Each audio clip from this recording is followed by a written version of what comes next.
ಪ್ರೀತಿಯಲ್ಲಿ ನನ್ನ ಪ್ರೀತಿಯ ದೇವಜನರೇ, ಈ ದಿನ ಬೆಳಗಿನ ಜಾವದಲ್ಲಿ ನಿಮಗೆಲ್ಲರಿಗೂ ನಾನು ಮುಂಜಾನೆಯ ವಂದನೆಗಳನ್ನು ಸಂಧಿಸುತ್ತೇನೆ. ಬೆಳಗಿನ ಜಾವದಲ್ಲಿ ನಾನು ಈ ದಿನ ಆರಿಸಿಕೊಂಡಂತ ವಚನ ಭಾಗ ಕೀರ್ತನೆಗಳ ಪುಸ್ತಕ 1ನೇ ಅಧ್ಯಾಯ 3ನೇ ವಚನವಾಗಿದೆ. ಅವನು ನೀರಿನ ಕಾಲುವೆಗಳ ಬಳಿಯಲ್ಲಿ ಬೆಳೆದಿರುವ ಮರದ ಹಾಗಿರುವೆನು, ಅವನ ಕಾರ್ಯಗಳೆಲ್ಲವೂ ಸಫಲವಾಗುವುದು.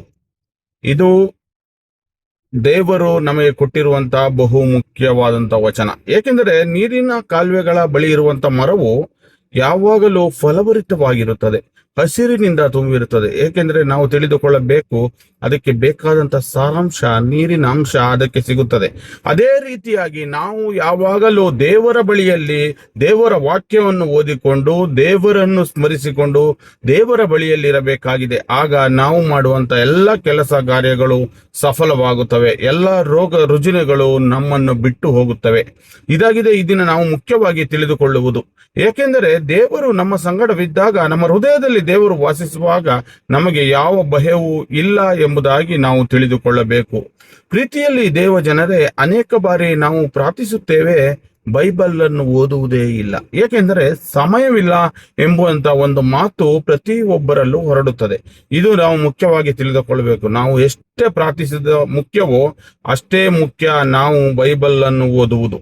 ದೇವರ ವಾಕ್ಯ ದೇವರೇ ವಾಕ್ಯವಾಗಿದ್ದಾರೆ, ಅದನ್ನು ನಾವು ತಿಳಿದುಕೊಳ್ಳಬೇಕು. ಆತ್ಮಸ್ವರೂಪನಾದ ದೇವರು ನಮ್ಮ ಸಂಗಡ ಇರುವಾಗ ನಾವು ದೇವರ ವಾಕ್ಯದ ಮುಖಾಂತರ ಬೈಬಲ್ ವಚನಗಳನ್ನು ಓದಿ ಅದನ್ನು ಸ್ವೀಕರಿಸಿಕೊಂಡಾಗ ಮಾತ್ರ ದೇವರು ನಮ್ಮ ಹತ್ತಿರವಾಗಲು ಸಾಧ್ಯವಾಗುತ್ತದೆ. ಪ್ರೀತಿಯಲ್ಲಿ ನನ್ನ ಪ್ರೀತಿಯ ಎಲ್ಲಾ ಸಹೋದರ ಸಹೋದರಿಯರಿಗೂ ನಾನು ತಿಳಿಯಪಡಿಸುವುದೇನೆಂದರೆ, ಪ್ರತಿಯೊಬ್ಬರು ಪ್ರಾರ್ಥಿಸಿರಿ, ದೇವರ ವಾಕ್ಯವನ್ನು ಓದಿಕೊಳ್ಳಿ. ನಮಗಾಗಿಯೂ ನನ್ನ ಕುಟುಂಬಕ್ಕಾಗಿಯೂ ಪ್ರಾರ್ಥಿಸಿ. ನಾನು ನಿಮಗಾಗಿಯೂ ನಿಮ್ಮ ಕುಟುಂಬಕ್ಕಾಗಿಯೂ ಪ್ರಾರ್ಥಿಸುತ್ತೇನೆ. ನಿಮ್ಮ ಯಾವುದೇ ಪ್ರಾರ್ಥನಾ ಮನವಿಗಳಿದ್ದರೆ ಈ ಕಾಣುವಂತ ನಂಬರಿಗೆ ವಾಟ್ಸಪ್ ಮಾಡಿ ಅಥವಾ ಕರೆ ಮಾಡಿ ಸಹ ತಿಳಿಸಬಹುದು. ನಾನು ನಿಮಗಾಗಿ ಪ್ರಾರ್ಥಿಸುತ್ತೇನೆ. ಆಮೇನ್.